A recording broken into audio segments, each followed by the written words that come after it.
This is Dior's Eau Sauvage. It's a 60-year-old fragrance, and to this day, it is a top 20 seller in France. The perfumer here, Edmond Rudnitska, in his 51-year career, made a grand total of 20 different fragrance DNAs.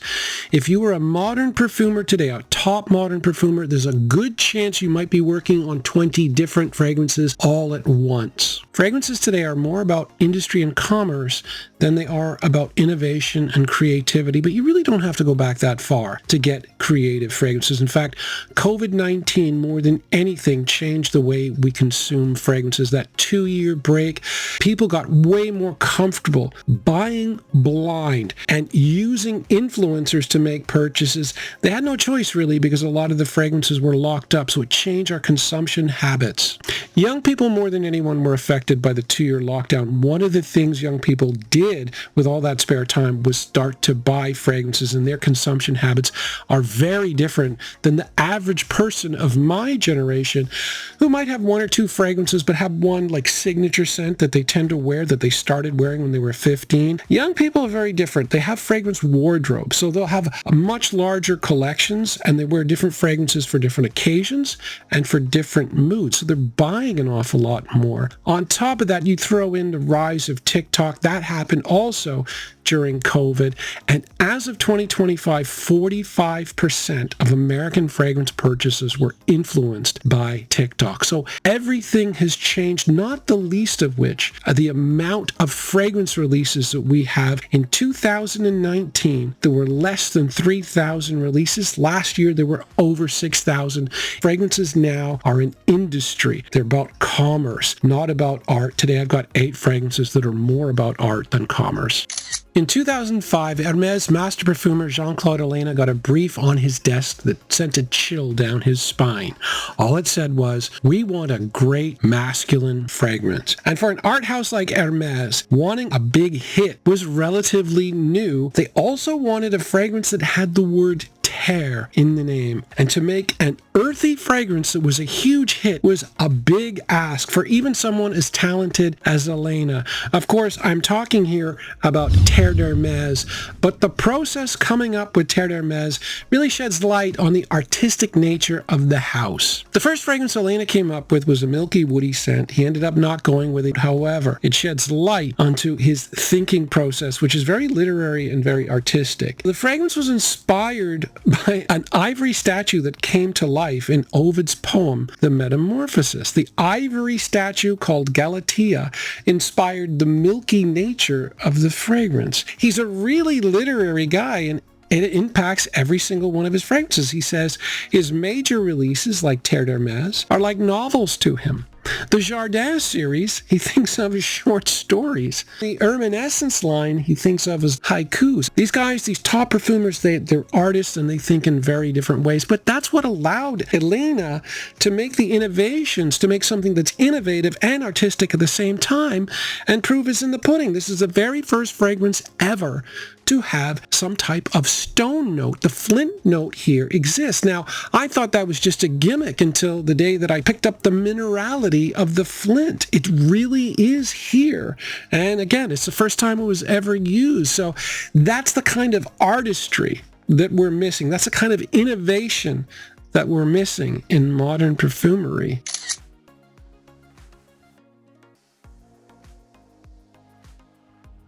That is an accurate quote, because I remember in 2019 when I first got into fragrances, I knew nothing about fragrances, but I noticed everybody loved Dior. And it's because they do take risks and because they do expand our fragrance world. And for that reason, I think Christian Dior deserves an exemption from my description about modern designer fragrances. And you look at something like Dior Sauvage, there's no question this is an innovative fragrance. And what did it do? Dior led the way when it comes to elixirs. It's such a popular term. It's part of our fragrance lexicon. So Dior has always been a leader, not a follower. The funny thing about Sauvage Elixir is even though it was an innovative fragrance, so look at the perfumer, François Demachy. Not only was he a top perfumer, but he had been around for a really long time. And actually he borrowed an awful lot for this from Fahrenheit Le Parfum. If you break down what's going on in these fragrances, there are 5 different similarities. He'd made 8 flankers for the original Fahrenheit, and only this one survived, and he basically took the playbook and he applied it here. So first you start with the original DNA. You've got the freshness of Sauvage, and then you've got the violet leaf and leather of Dior Fahrenheit. And then what do? Well, you add some sweetness. In the case of Fahrenheit Le Parfum, the sweetness came from vanilla. From here, you're going to get amber.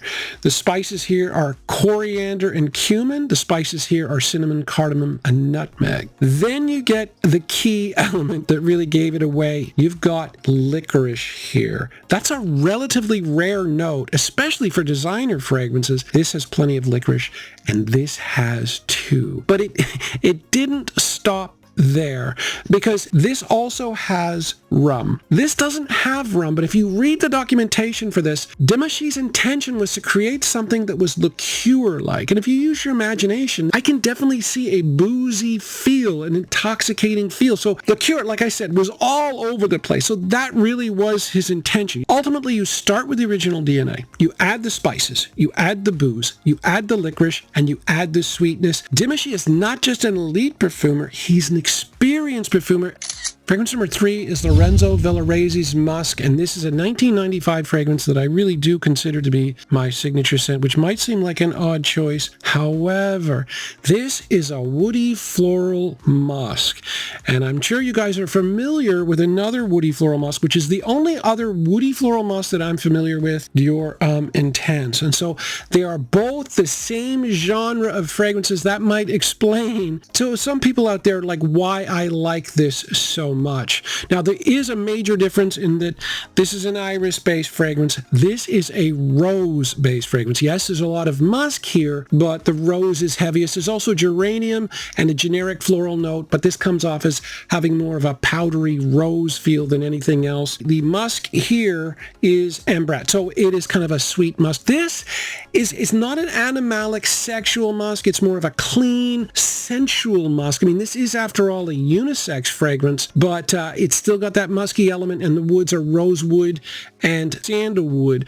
But there are quite a lot of similarities between the two fragrances. The main one being, and this is really important because I've never heard anyone talk about this, but the performance here, one of the reasons this is so popular is that it is a fragrance where, even though it doesn't project more than a couple of feet, when you put it on, you always notice it on you. Even 3 or 4 hours in, you're still going to know you got it on. So the performance is good. The bubble is small, but you're aware of the fragrance. That's really important for confidence when you're wearing a fragrance, and that's exactly what you get with this other woody floral musk.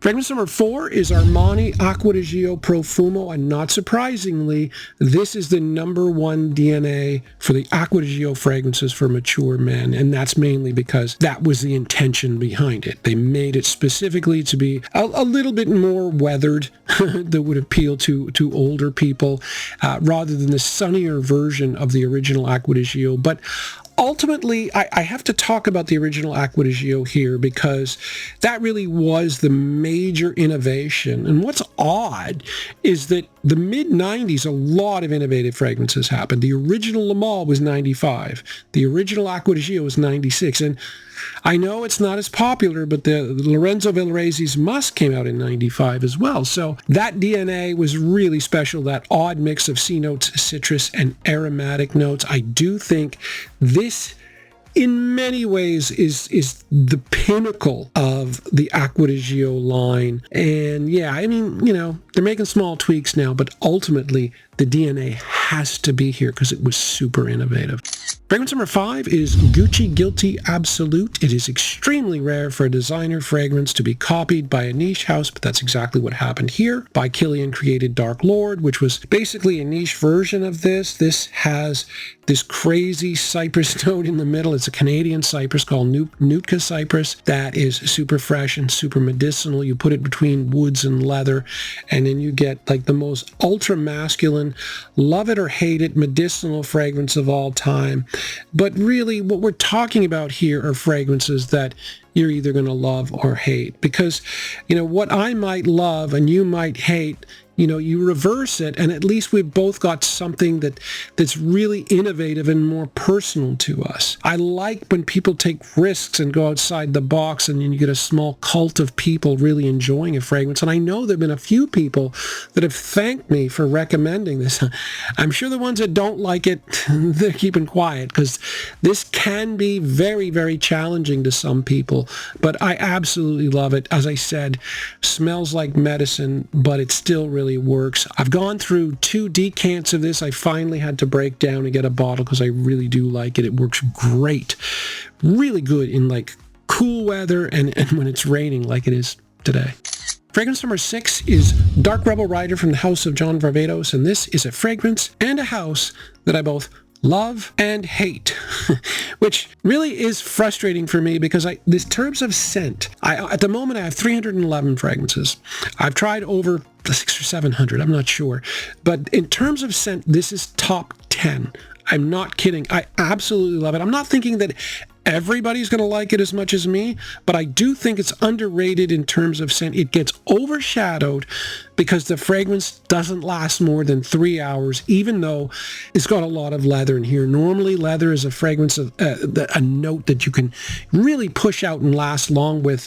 This has it, but it's more of a resinous fragrance. You get a lot of olibanum, you get tolo balsam, you get a generic resins note. It's got a very resinous feel. That's probably why I really enjoy it. So I absolutely love the scent, but in terms of performance, it's so bad. Like 3 hours is something that I would expect from a Calvin Klein summer fragrance, not from, a deep, rich leather scent. So it's very, very frustrating. I'm still really glad that I got a 125 milliliter bottle. I love the scent. This is one of those that I will pick up and smell. At the same time, the scent there's nothing out there. There's absolutely nothing out there that smells remotely close to this.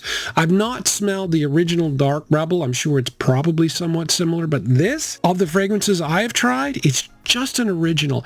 That is one thing I like about John Varvatos. They make a lot of original scents, especially the fresh scents tend to be copies, but their darker scents, they're not at all. I just wish they lasted longer.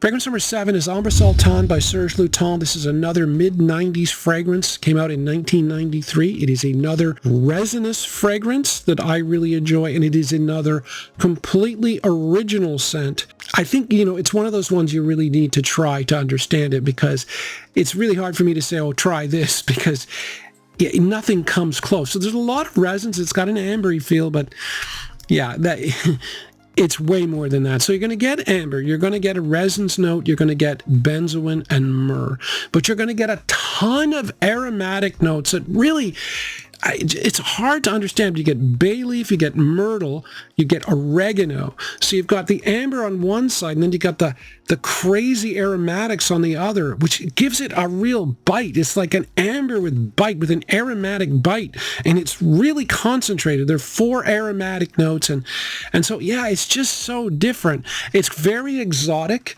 And again, that's really what I'm looking for. Now, I understand that, I struggle mostly when it comes to industrial scents with designer houses, but even some niche houses like Parfum de Marly have made a habit of just turning sweet fragrances and industrializing them and just making all different kinds of sweetness. I don't see Serge Lutens doing that. This is certainly not like that. But then again, this was made, a few decades ago.